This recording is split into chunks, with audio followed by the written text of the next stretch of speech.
All right, well, good morning, everyone. It is a pleasure to be with you on this very beautiful day, and it's an honor to celebrate the signing of the Crown Act, a law that will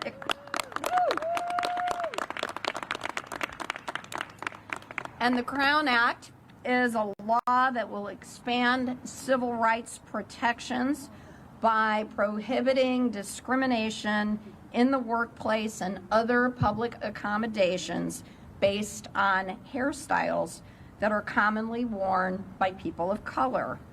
I'm so proud that Connecticut is now the 8th state in the country to adopt the Crown Act, thanks in part to the fierce leadership of State Representative Robin Porter, State Senator Marilyn Moore, State Senator Patricia Billy Miller, State Senator Julie Kushner, and members of the Black and Puerto Rican Caucus, and all of the activists and advocates who are here today. For years, organizations, advocates, and individuals across the state and the country have been fighting for racial equity. This fight is not new. For centuries, our outdated dress codes and grooming policies have had a disproportionate impact on Black men and women. Black women are 1.5 times more likely to be sent home from the workplace because of their hairstyle. And Black women are 80% more likely to change their natural hair to fit in with their office environment. We have to do better, and this is a major step forward. This past year, we found ourselves in the midst of 3 crises: a public health emergency, an economic catastrophe, and a racial justice crisis. It's critical that we all work together in a bipartisan way to pass and implement policies that will address and root out racism in all aspects of our society. So while the Crown Act is just one step in fighting racism, we have so much more to do. And so to the skeptics out there, I'd say this, because some people say, well, why should we be spending our time on this? Well, I'm a white woman with straight hair, and if I had $1 for every time on the campaign trail somebody told me how I should wear my hair differently, I wouldn't have to be in public service. And I will remember the day that the hiring partner of a big Chicago law firm told me that I didn't get hired because I wore my hair in a ponytail. So I, for one, can tell you that this is a very important piece of legislation that will move our state and our families forward. So with that, we have some amazing legislators and advocates who will be speaking about this important legislation, and it is my honor to introduce the inimitable and fierce State Representative Robin Porter for a few words.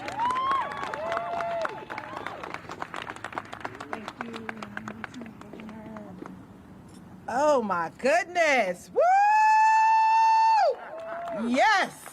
The Queen Act is what I've been calling it, but it is the Crown Act. And I don't know what that is about, but I really, every time I think about the Crown Act, it comes out Queen Act, crown on, shine on. But this is really a bill that addresses not just women, but men and children. And for me, the most important component are the babies, our precious babies. This means the world to me. We started out with this last year, and due to the pandemic, it came to a screeching halt. But here we are today for a ceremonial signing, because this is actually law. The good governor did this last week, so this is ceremonial. But what it represents is our ability to come together and work collectively to create liberating spaces for everyone. And this is truly what this symbolizes to me today. Today is a day of liberation, of celebration, of freedom, giving Black and brown people women, men, and children the room and the opportunity, the spaces to show up authentically who we are and not be defined by the way we wear our hair. You know, and I know some people say I'm not my hair. Well, I say I am my hair. My hair is me. And depending on how I feel is how I show up. I may wear an afro. I may put it in some twists. I may let it dry and get curly. Or I might cut it all off because, as y'all know, I did that, right? Just took it all the way down because sometimes the crown is just a crown. So I am just so proud to be here with all of my supporters, the coalition. I'm sad, you know, we did this kind of quick. So Ywca, I have to give her a shout out. She is a New Haven resident who is leading this coalition nationally throughout the United States. And Connecticut is the first state in 2021 to do this. Yeah, give me some. First state this year to do this, and the 8th state to join the coalition. And I can't even begin to tell you how impressed I am, because I'm going to call my friend out here, and I'm just going to continue to speak life over Miss Christina, our 13-year-old, who is doing some phenomenal things in her life and setting examples and blazing trails for the young people to let them know that we can show up authentically, you, me, whoever we are. My co-chair, Senator Julie Kushner, couldn't have done it without her. And I want to give her a shout out, because I tell you, not all times you work with people that really do understand what equity is about. She came on board, and that was her first concern. I want to know, why, not only why this is important, but how do we make it right? Where is the equity in this? And so many people didn't know that we go through this, right? That this is what we experience, that we really do have to conform. It is really, become a part of our lives in this society where we have to try to assimilate and be professional. It's been said that the way we wear our natural hair is not professional. It's not tidy. It's not appropriate. So I am, okay. So I'm just really excited to be here. I'm glad to be here. I'm glad to be a vessel fit for his use. I'm just continuing to do what I've been called to do. Many are called, few are chosen. I feel like this is our moment, this is our season, and that we are going to finally get everything that we deserve. And the Crown Act is just the beginning, my people. We are coming for our check. We're coming for everything that we haven't gotten, that we should have gotten. And we're starting with the Crown Act. We're going to show up authentically, and we're going to demand what it is we deserve. No handouts, hand-ups, and just give us what we deserve. So thank you all for coming out today. Thank you for being with us today. Thank you to my coalition for supporting. We got a lot more work to do, and we shall get it done in 2021. Thank you, and God bless you. Great. Thank you so much, Representative Porter. It is now my pleasure to introduce State Senator Julie Kushner. I just want to say that I asked Robin to come back up with me because I felt so honored to be a part of this process.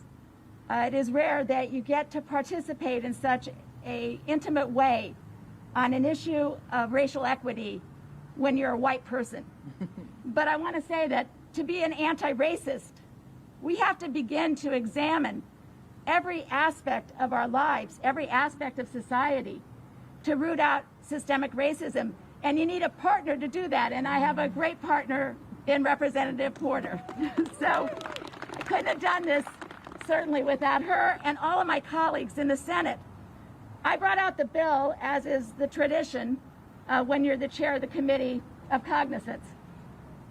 But I didn't speak much on the bill, except to say that we have to be intentional in our work and look at everything we're doing through a racial equity lens, particularly this year, because we all witnessed the murder of George Floyd, and that has to have had an impact on everything we do. But when it came to the Senate, it was my colleagues, Senator McCrory, Senator Winfield, Senator Cabrera, and of course, the inevitable Senator Moore, who brought to light the lived experience that really stresses and underscores the importance of this Crown Act. And so it's my honor, my privilege to be here, but I wouldn't be here without my sister. And so I really want to say how much I appreciate you. Thank you. I appreciate And I appreciate the governor for doing this, our lieutenant governor who heard the testimony, and the YWCA, which has always been a leader in racial equity. Amen. So thank you. So I'd now like to introduce a member of our commissioner team. We're so proud of the amazing commissioners that we have, and it's my honor to bring up DCF Commissioner Vanessa Durantes.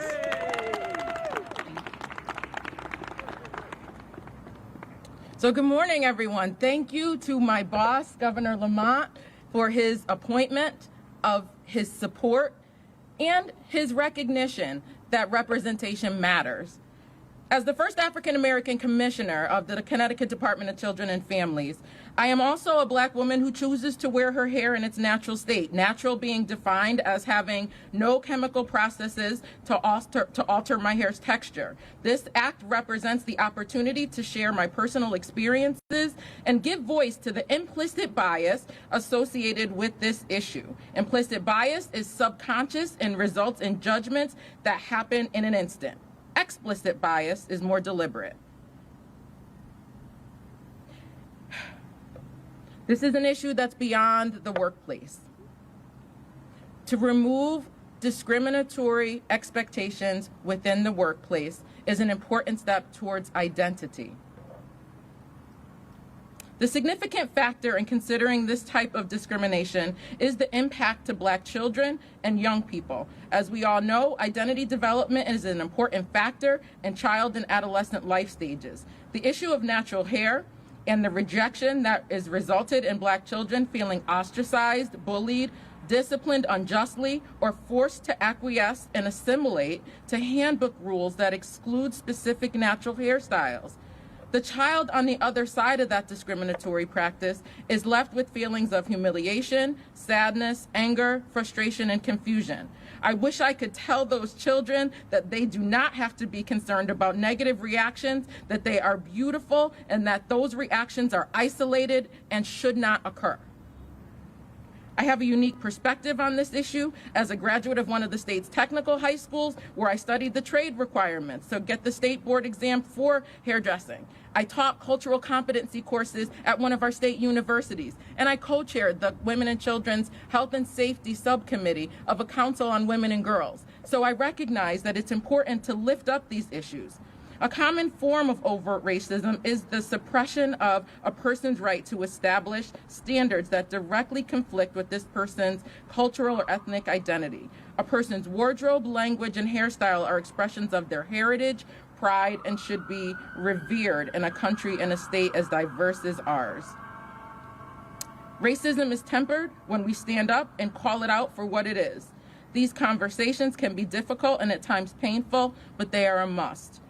We can only overcome differences by engaging with each other in an environment of mutual trust, safety, and truth. Representation matters, and as I reinforce the self-esteem of my own daughters, the issue is far more than just rebuking standards of beauty that for decades haven't included women with physical features that I have. This is about identity. This is about inclusion. This is about fairness, and it is about equity. The little girls and young women who will come after me, because being the first means that I have a representation to make sure that I make this world a better place for those that are come behind me, they need to come so unencumbered. This legislation is a step in the right direction, but true equity is the eradication of the underlying racism that makes it necessary in the first place. Governor, thank you for positioning Connecticut on the right side of history.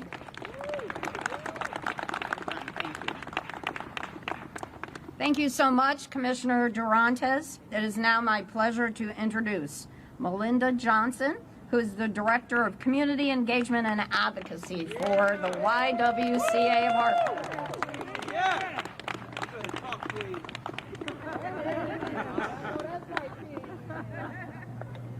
Before I get started, let me say that man over there has become my office mate and my highest cheerleader. and my greatest support, so thank you to my husband.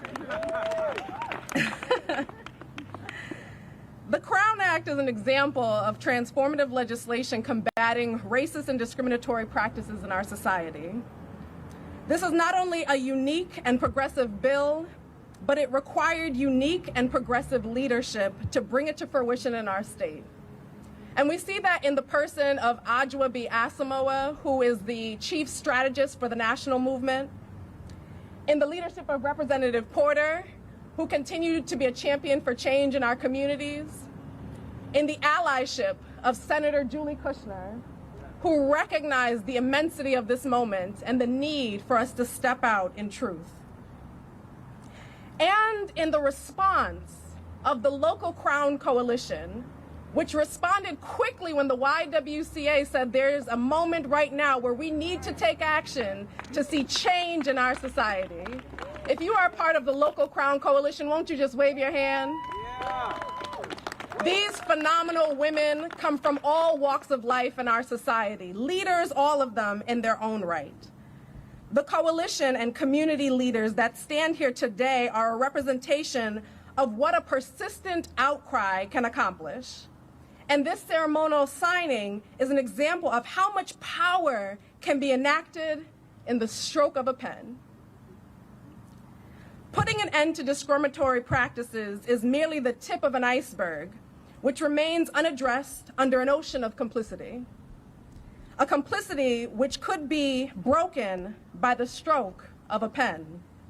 An iceberg which we as a society can begin to erode with the power of our outcry.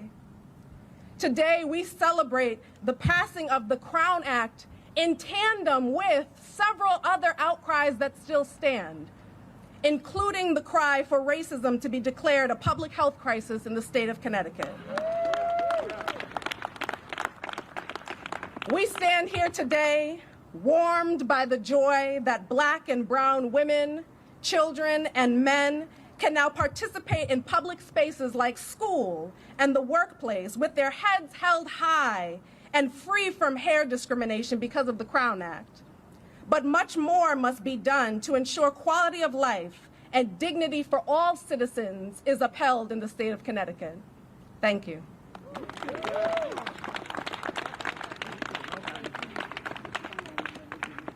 Melinda, thank you so much. It's now my pleasure to bring up Adrian Cochran, CEO of the YWCA. Thank you. Good morning. Good morning. What a pleasure it is to be here with you all today, and how important today is. And symbolic or not, what has happened is important. Thank you, Governor Lamont. Thank you, Lieutenant Governor Bicewicz, and thank you to everyone who made this day, the passage of this law, possible. It's an important story about the difference between the power of me, which is maybe this much, and the power of we, and what we are able to accomplish when we work together. The YWCA Hartford region for over 150 years has existed in this community with a goal to help women and girls on their empowerment journey and to help eliminate racism. And this bill, Governor, goes one step further in helping us in that aim. And while we're recognizing people, you see me, you see Melinda at the mic, but I want to recognize some of the other tireless advocates from YWCA Hartford region who are out here today. Just raise your hands, please, to be recognized. Thank you so much. I follow Melinda. When Melinda says, what are we going to do? Or in the vernacular, what we gonna do? She leads, I follow. Thank you all so much today. We really, really appreciate your coming out today. Thank you.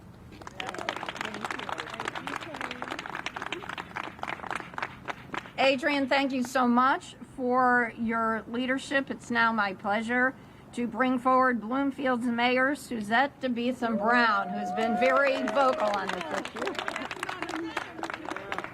Good morning. So my name is Suzette DeBeetham Brown, and I service the best town in the state of Connecticut, Bloomfield.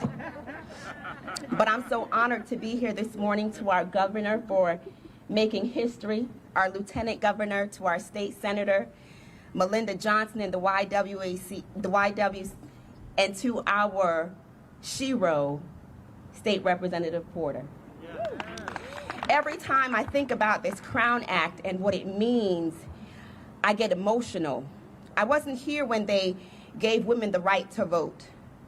I wasn't around when they gave blacks the right to vote. But I am here when they give us the opportunity to show up in our most authentic way and to let everybody know that we are here and that we matter and that we're seen.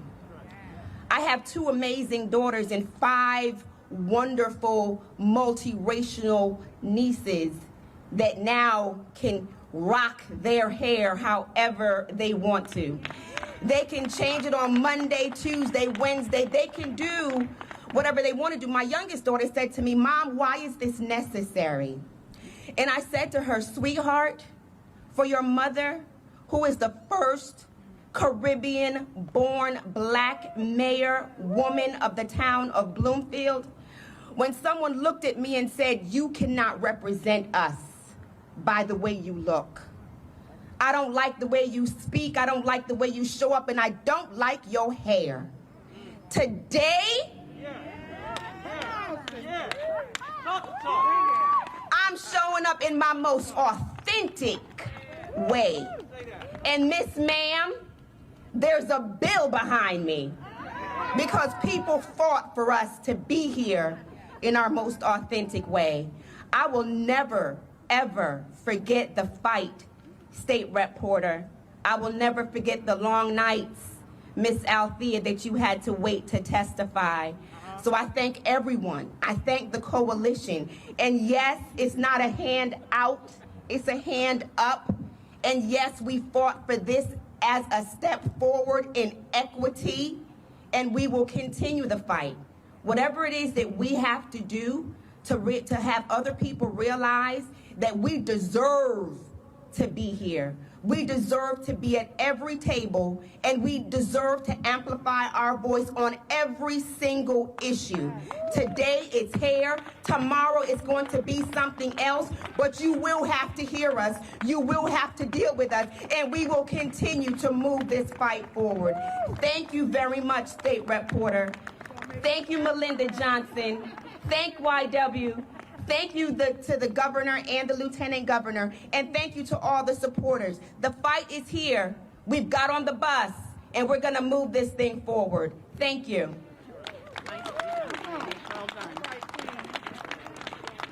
Thank you so much, Madam Mayor.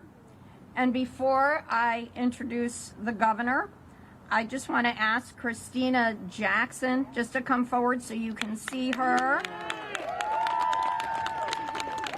Christina is part of the Young Women's Leadership Corps, and her mom is over there, and Christina's going to help the governor when he signs this important legislation. So with that, it is my honor to bring up my partner in government, our wonderful governor, Governor Ned Lamont.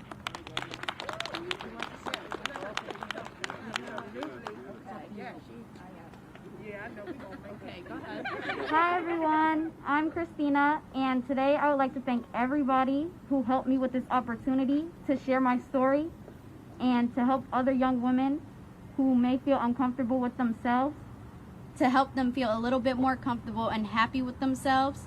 And I would just like to say that this experience opened so many doors for me in my future, and it's illegal for someone to discriminate against me for my hair in the workplace or at school, and it won't stop me from getting any experiences in my future or right now. Thank you. All right, Christina.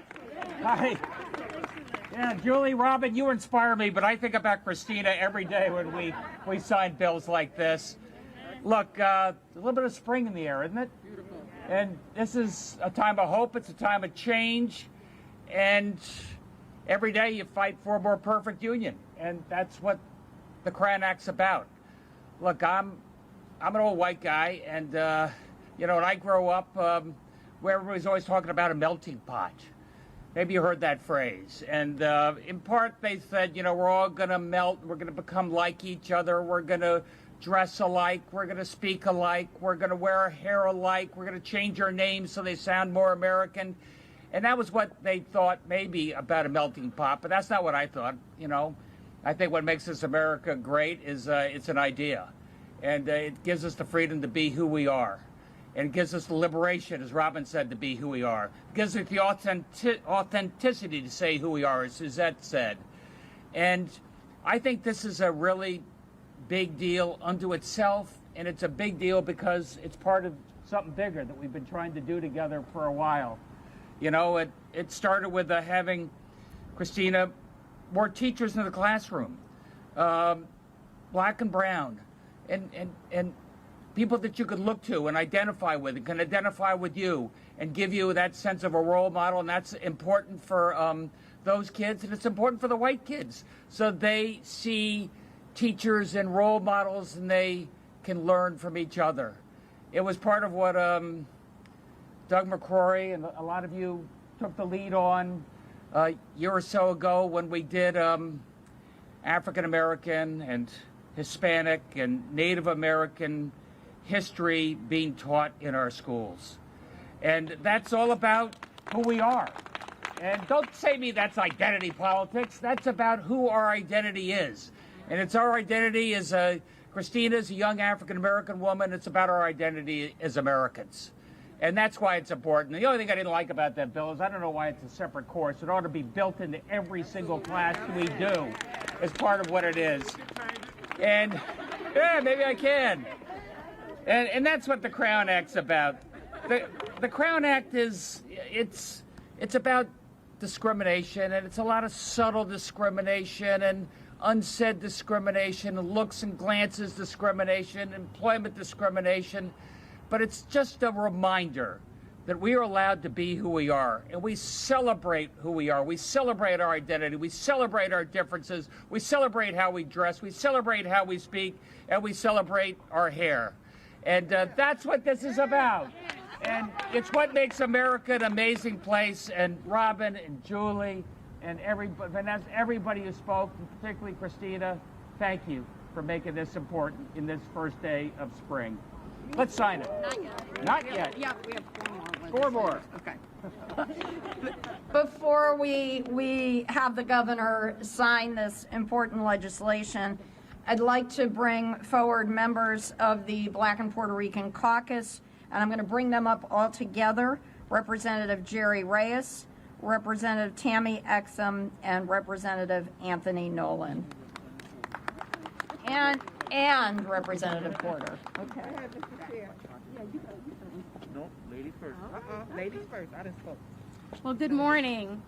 I'm so happy to be here this morning. I was thinking about it. Everything that I would say has been said, except I find it amazing that we are showing up and we are legislating, and I so appreciate the governor. I so appreciate the leadership of Representative Porter, who I've learned so much from in a very short amount of time.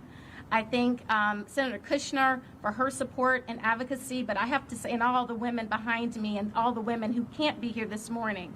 But it shocks me that in 2021, we are having to have this type of legislation to begin with, to show up exactly as we authentically are. Most people get up in the mornings and put on the best that they put on, but they don't have to worry about being discriminated against or treated differently simply for being who they are.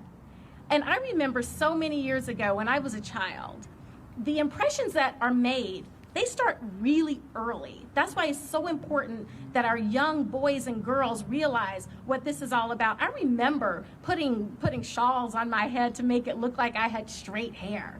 I remember having people always touching my hair as though it was something so unique and different when they weren't people who looked like me. And I am so grateful here that I am in a state that says, you know, this is important to you, therefore we will make it important to ourselves. And we want to speak to the values that we want our young people to have to feel good about themselves. And if it's important that we have to legislate it, then so be it. And I'm so grateful to be in a place where that has occurred. I am hopeful. I looked at where the different outlets that picked this up, and it wasn't lost on me that it was the teens. It was looking at Teen Magazine, Teen Vogue picked this up because they thought it's really important for young people to have a clear understanding that who they are is absolutely fine. The way that you show up is so important, whether you want to wear it straight, curly, or anything in between. That does not speak to who you are, and it certainly does not speak to the content of your character nor your ability. So thank you so much for being here. I'm so happy to be here this day, and so happy to be a part of the Black and Puerto Rican Caucus. And next comes Representative Nolan.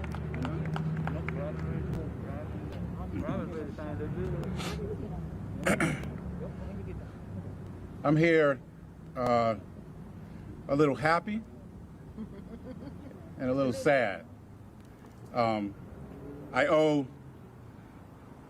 a great deal of gratitude to you, Robin and Senator, because when I was young, I used to go to work with my grandmother. And one day, she smacked the living heck out of me for speaking out of turn because I watched a white man put his hands on her hair and tell her to change it differently. And I didn't have power. I felt helpless, and she said, never tell the boss anything like that again. And I look up to my grandmother, Iris Persip, and my mother, who's still living, and tell them, I had the power. I had the power to shut down something that was unacceptable and should never, ever have brought us before you to thank somebody for something that shouldn't even be happening. To all those princesses that I was the school officer with at New London High who came in my office crying because people were discriminating against their hair. This is for you. No longer will anybody discriminate against you and not be held accountable. Amen. Amen. I do have to thank the governor, Lieutenant Governor. I appreciate you, but it took too long. And it doesn't stop here. We got to move on to housing, education, and criminal justice reform. It doesn't stop here. There's power in our black community, and you need to know it, and you need to stand up, and you need to come out, and this is what happens when we do.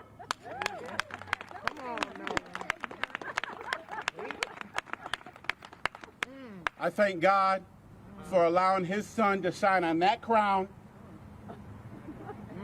because this is what needed to be done. Thank you.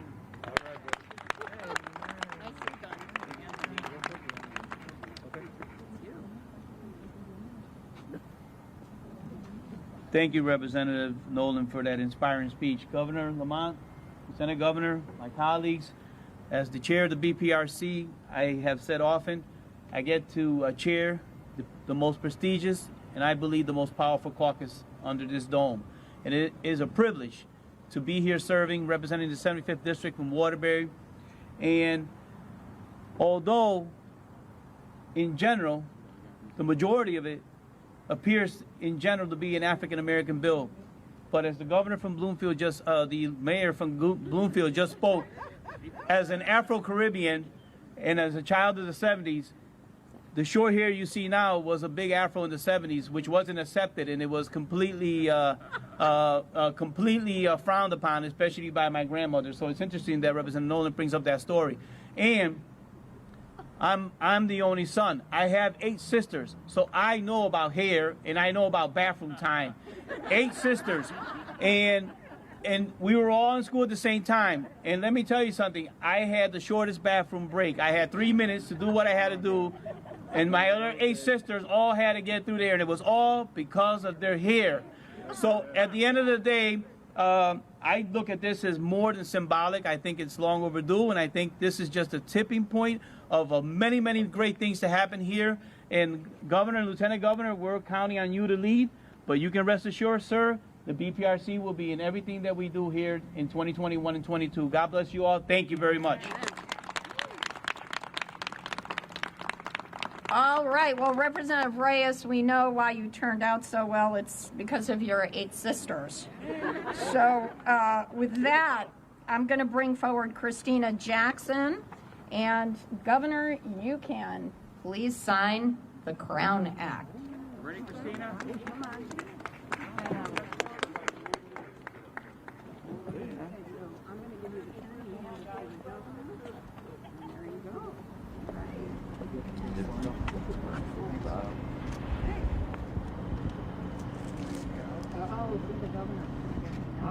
That's it. I'm Okay. Rep order, I think that next one is yours. And then this one's going to be for Mayor DeWeese Brown.